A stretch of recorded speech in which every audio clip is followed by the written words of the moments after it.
The royal welcome Elias Ward had no idea why they were cheering. The moment he stepped off the shuttle, thousands of aliens were waiting.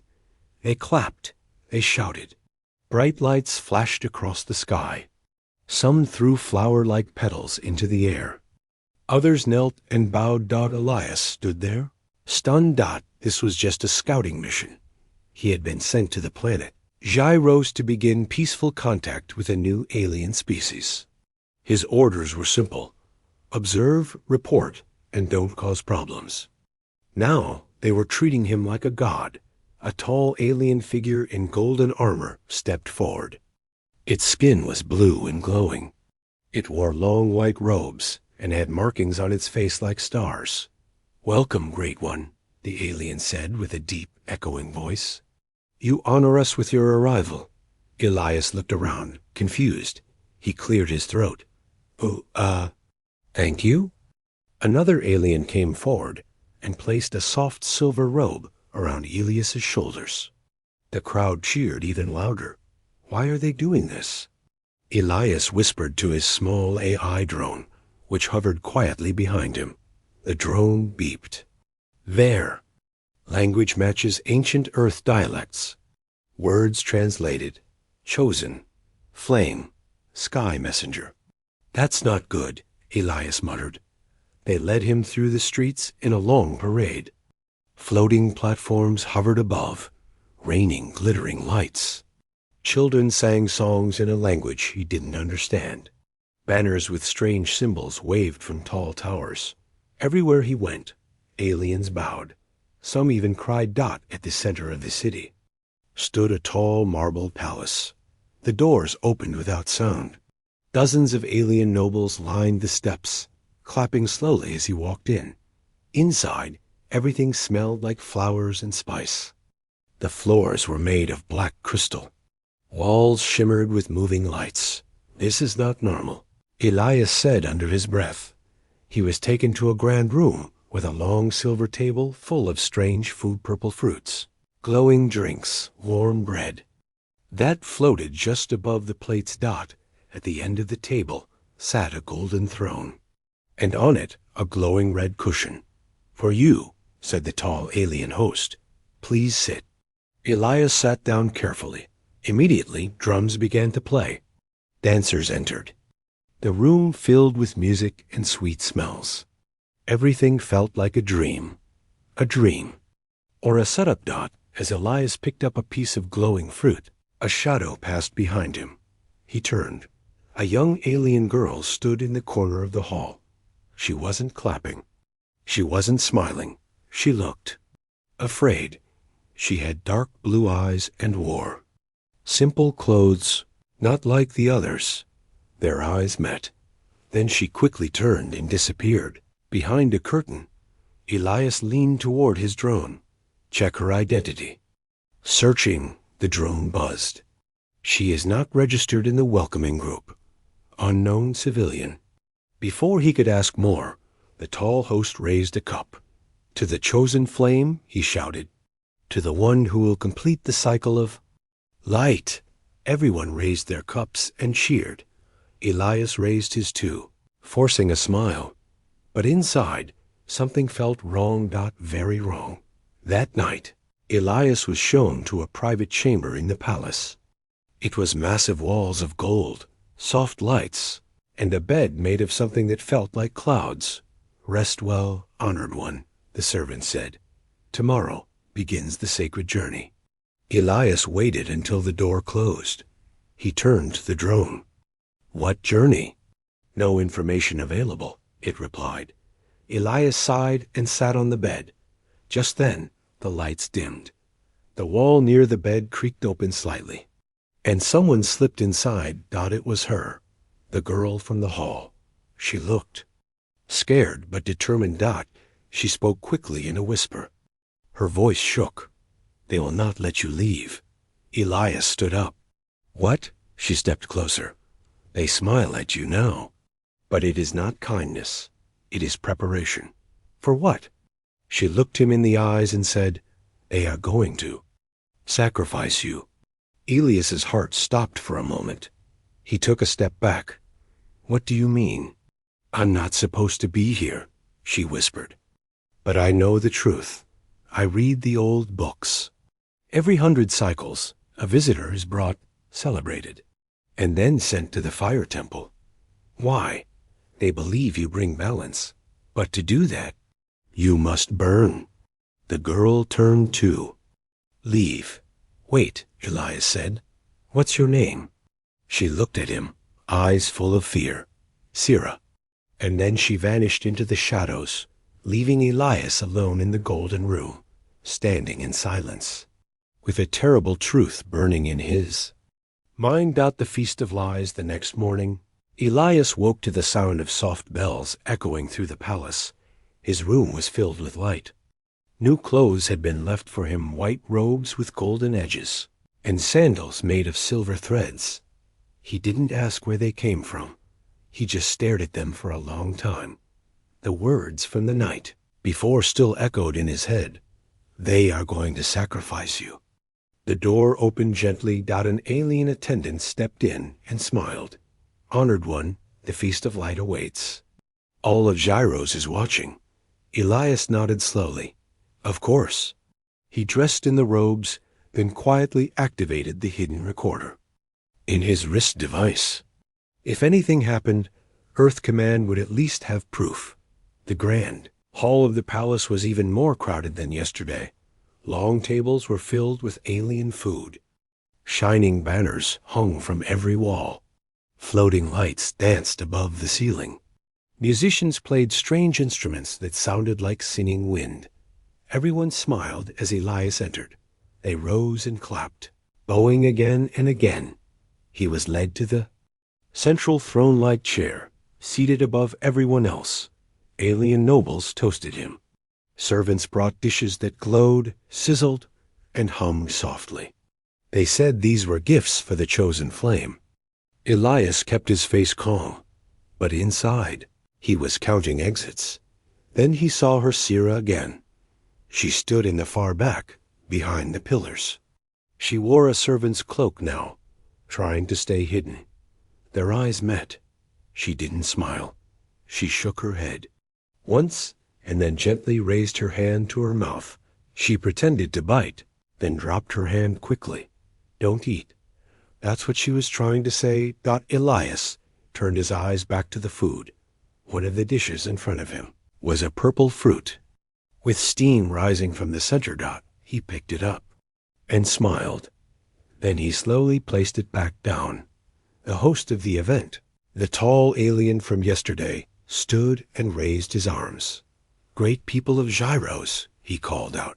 Today we give thanks for the arrival of the sky flame. He who completes the cycle and brings light to our world. The crowd cheered. Then came the chant. To the flame, to the flame, to the flame. Elias's skin crawled. He had read about religious planets before. Many used poetry and ritual. But this felt too real. Too rehearsed. Too final. Behind the throne, a large curtain parted. Revealed was a tall, ancient mural carved into the black stone wall. It showed a figure descending from the sky, with light beams coming from its head, but the final panel made Elias stiffened. It showed the same figure engulfed in fire. Around it, the aliens danced in celebration. Elias's throat went dry. He leaned toward his drone. Still recording? Yes. The drone replied. Live transmission blocked. All data will be stored locally. Elias nodded slightly. Then he whispered, Get ready to run. As the final course was served, the lights dimmed. The alien host stepped forward again, now wearing a ceremonial robe with red markings. Tonight, he said, we begin the sacred walk toward the flame chamber, and our honored one shall lead us. The crowd cheered louder than ever before. Elias stood slowly. He looked out over the sea of smiling faces, and at the very back Sira again. This time, she mouthed one word, soon. As the music swelled, Elias raised his hand and smiled. But behind that smile, his mind was racing. They were calling it a feast, but now he knew the truth. This wasn't a celebration, it was a farewell. The girl's truth. The halls of the palace were quiet that night, after the feast. Elias had been guided back to his chamber by 4 tall guards. They said nothing, but their eyes followed his every move. They locked the door behind him. Soft music played from hidden walls. Sweet smells filled the air. But Elias didn't feel safe. He didn't sleep. He waited, and just before midnight, the hidden panel in the wall creaked open again. Sira stepped inside, fast and quiet. "You shouldn't be here." Elias said, She closed the door and whispered, "Then neither should you." He stood, his voice low. "Tell me everything, now." She nodded. "There is a room beneath this palace," she said. "A chamber no one is allowed to speak about." "What's inside it?" "Bones," she said. "Burned armor. Old human gear." Elias's eyes narrowed. "You've seen it?" "My mother worked in the old libraries," Sira explained, "before they shut them down. She showed me the forbidden scrolls, told me stories about the flame ritual." Sira moved closer, her voice tight. "Every 100 cycles, they find a traveler from the stars. They welcome him, feed him, treat him like a god. Then they burn him." Elias finished. She nodded. "They believe the sky must give a life, or else the balance of gyras will collapse. They call it the cycle of light. The fire keeps the sky safe, and no one stops it. Everyone believes in it," she whispered. "Even those who doubt it stay silent. If they speak out, they disappear." Elias turned away, thinking hard. How do they choose who gets sacrificed? "They wait for a sign," Sira replied. "A ship passing nearby. A signal. A single. Human is ideal. You came alone, didn't you?" Elias nodded. "Scout mission. 1-man drop. They planned this from the moment you arrived," she said. Silence fell between them. Then Sira pulled out something from her cloak, a piece of cloth. She opened it slowly. Inside was an old, burned human name tag. The letters were barely readable. J. Carter, Earth Scout DIV. Son Nelis's stomach dropped. "John Carter," he whispered. "He vanished 40 years ago. Earth said his signal is lost near this system." "They killed him," Sira said, "just like they'll kill you." Elias clenched his fists. "No, not this time." "You can't." "Run," she warned. "They watch every door." "Then I'll need another way out," he said. Sira hesitated. "There is one," she whispered, "but it's dangerous. Tell me." She moved to the far corner of the room and pressed her hand against a smooth panel. A small door opened silently, revealing a narrow tunnel. "This leads to the lower ruins," she said. "They're sealed, but old tech still works there. You might find something useful. Will you guide me?" She nodded. "Doppler quotes if they find us," Elias said. "They'll punish you too." "I already made my choice," Sira replied. "My mother died trying to tell the truth. I won't stay silent." Elias stepped into the tunnel. Sira followed, closing the wall behind them. The path was cold, dark, and silent. But in that silence, the truth walked with them. He now knew what this planet really was. Not a peaceful world of honor and celebration, but a cage, a place that wore gold on the outside and hid fire underneath. The chamber beneath the palace, the tunnel, was cold and silent. Elias moved slowly, crouching low. Sira walked just behind him, holding a dim light crystal in her hand.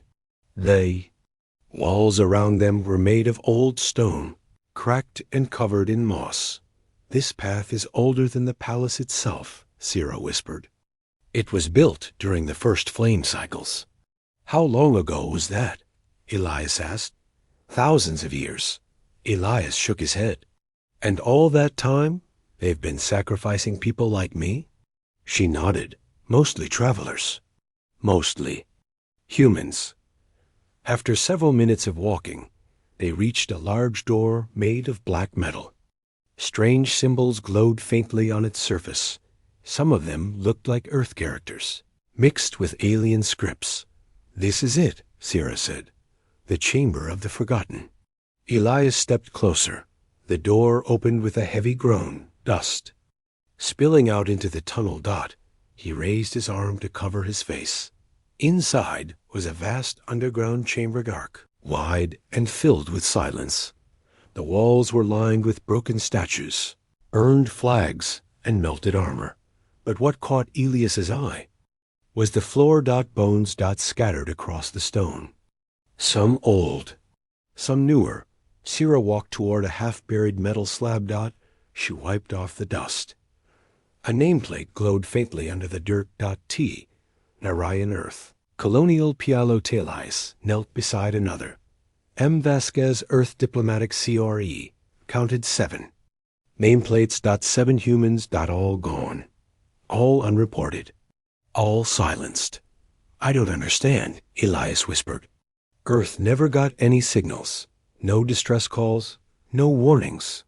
"The planet has a signal blocker," Sierra explained. "Only Pallas. Tech can send messages off-world. And even those are filtered. Meaning I couldn't call for help, even if I tried." She nodded. "This is how they keep their secret safe." Elias stood and walked toward a pedestal at the center of the room. On it sat a large stone book. Its pages made of crystal. He opened it. Symbols glowed as he touched them. Lines of text appeared, translated by his wrist device. The fire must be fed. The sky must be paid. The chosen flame must walk into the cleansing light, or the storms will return. Sierra stepped beside him.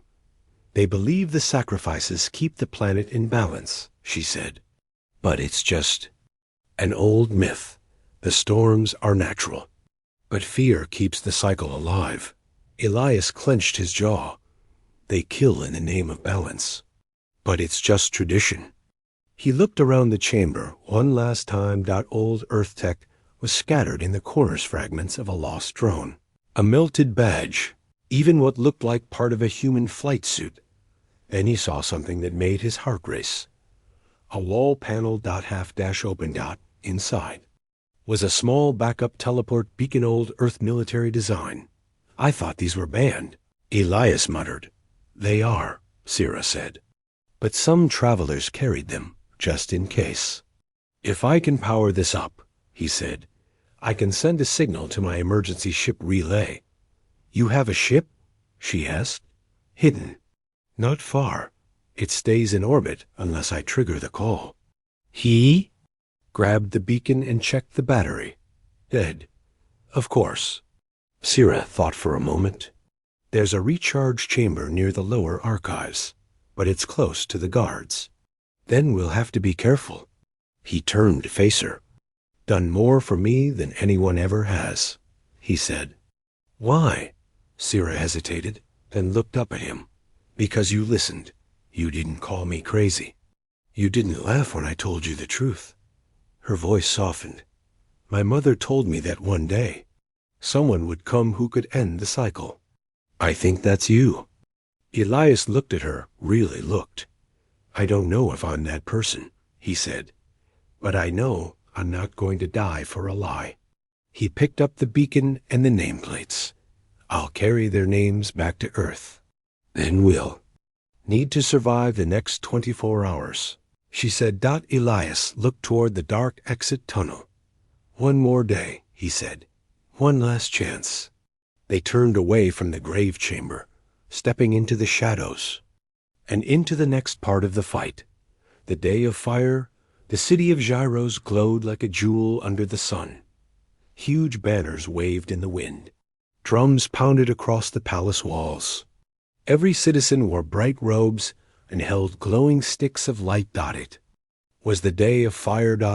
A day of joy for them. A day of death for Elias. He stood in front of the mirror, dressed in golden ceremonial robes. Red silk was tied across his chest like a mark of honor. The same red silk worn by all the past victims, though. No one spoke their names. His eyes locked onto the mirror. He didn't see a god. He saw a man being led into a fire. The chamber door opened. Sira stepped in, dressed as a servant again. She looked tense, eyes darting around the room. "It's almost time," she whispered. "The guards are waiting to take you to the Temple of Flame. Is the beacon ready?" Elias asked. She nodded. "I charged it last night. It has one signal left." Elias reached under his robe and felt the small teleport beacon strapped to his waist. It was warm, alive, but it only works if your ship is close enough, Sira said. "Are you sure it's still in orbit?" "I trust the emergency program," Elias said. "If it works, I'll be gone in a flash. And if it doesn't," he smiled slightly, "then I'll burn like the rest." The royal guards entered.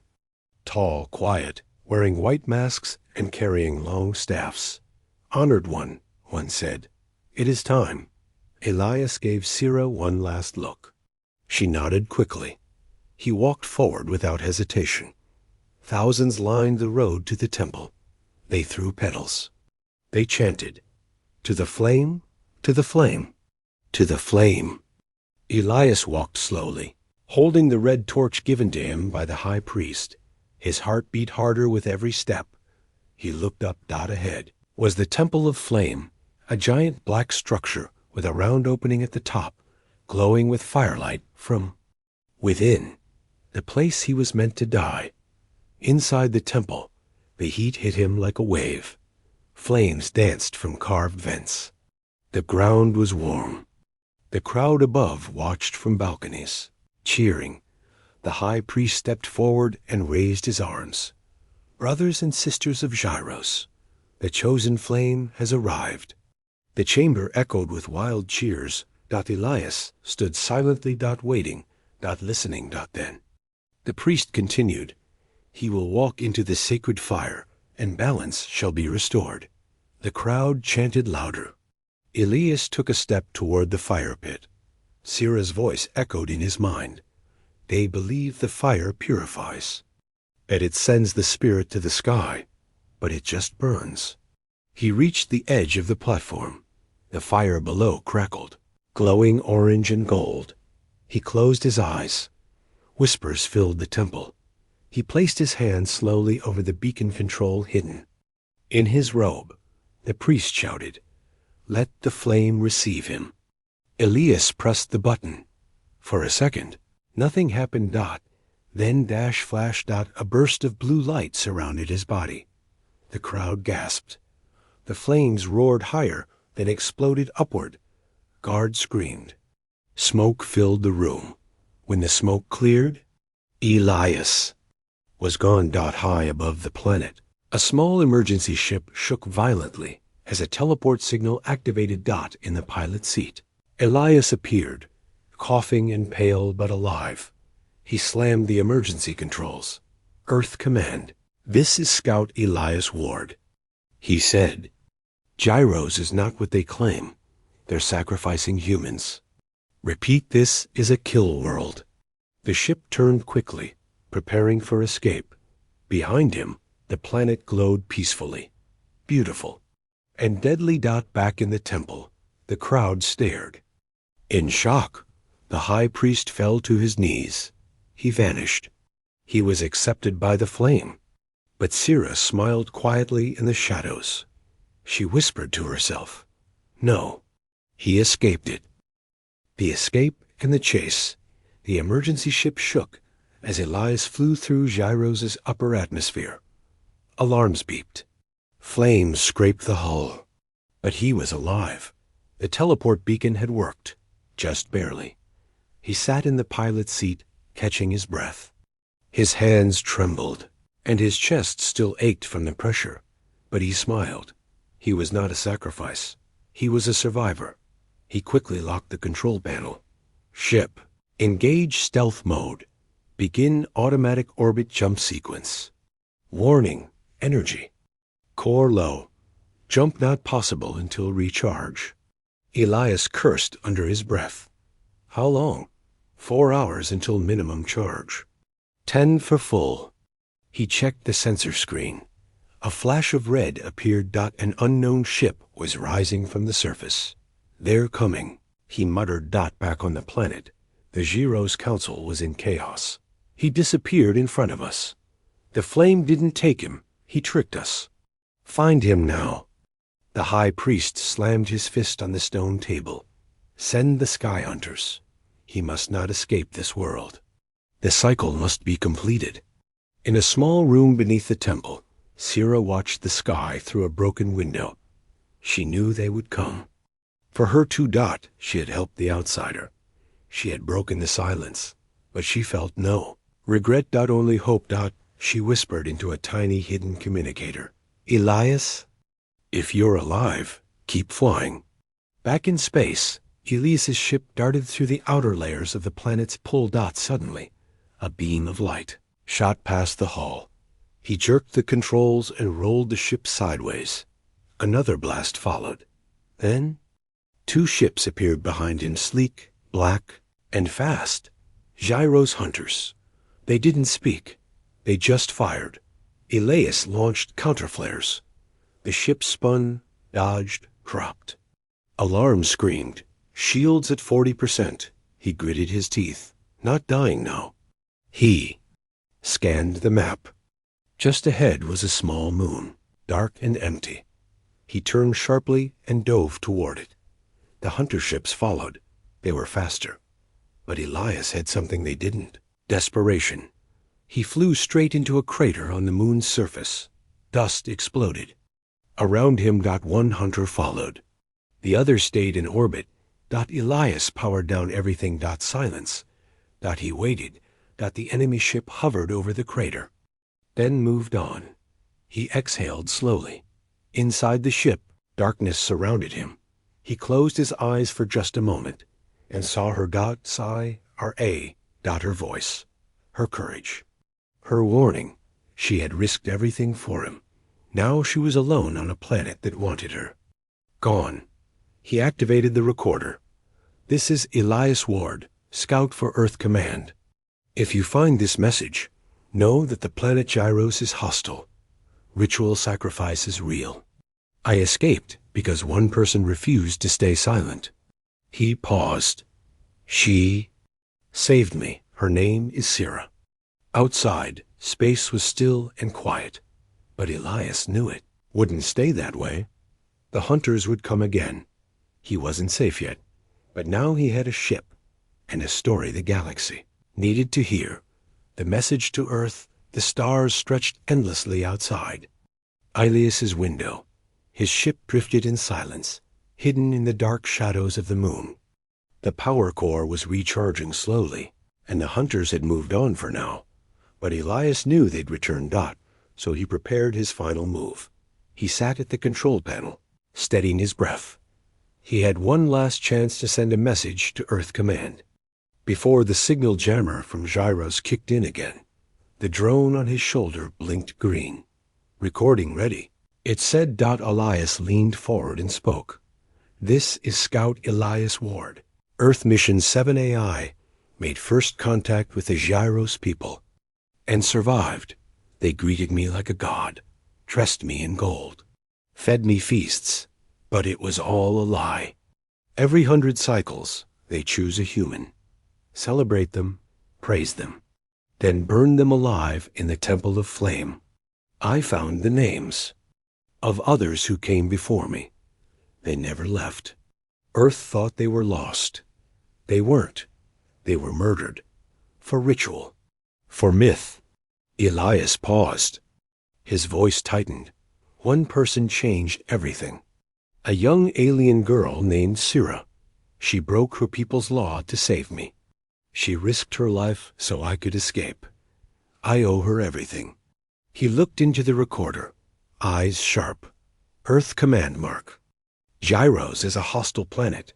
Send no more visitors. Spread the truth, burn the myth. He pressed the beacon. The message launched into deep space. The ship's power reached 100%. Engines lit up. Shields activated. Elias grabbed the controls and pulled away from the moon's shadow.